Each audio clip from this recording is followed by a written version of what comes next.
Good morning, everyone. This is Pastor Matt. Welcome to today's ViDevo. This morning we are in Mark chapter 2 once again, today starting in verse 13 and going through verse 17, which says this. Once again, Jesus went out beside the lake. A large crowd came to him, and he began to teach them.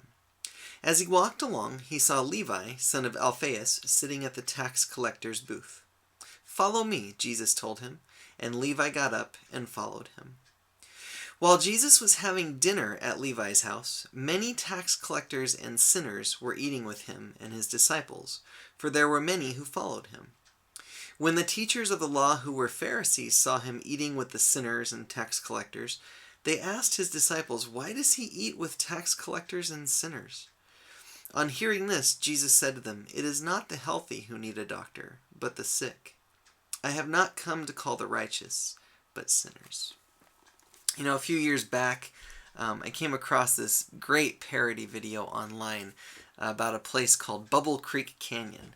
And what Bubble Creek Canyon was, supposedly, was this gated community for Christians only, where Christians could move to be away from all the scary, worldly, evil things that are out there.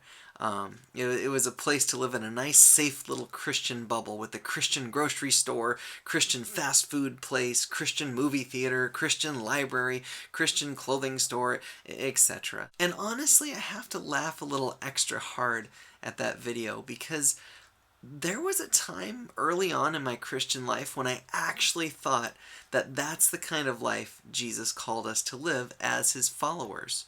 Just this nice, safe little Christian bubble life. But then I read passages like we just read this morning, and I realized that actually the opposite is true.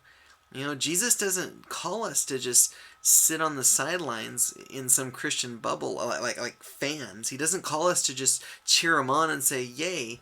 He calls us to actually follow him.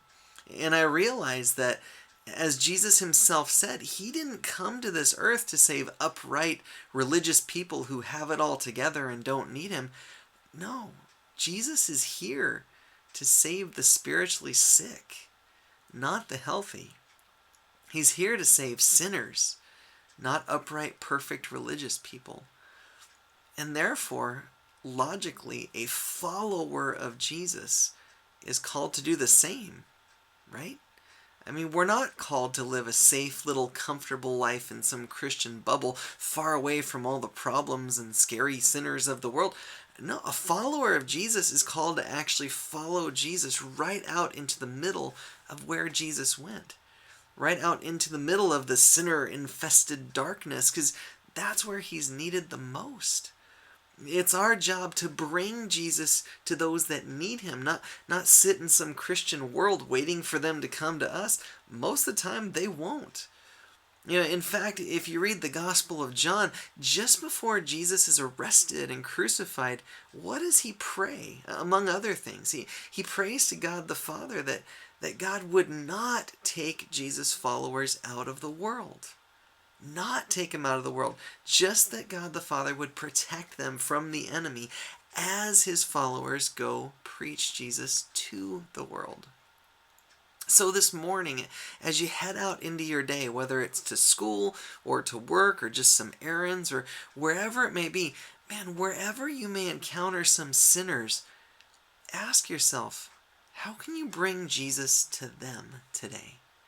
Through your words, through your actions, your example, how can you show them his love, shine his light, maybe even tell them about his grace so they can come to know him too and get in that relationship with him? How can you basically do for them what someone once did for you? Think about it, do it, and have a great day.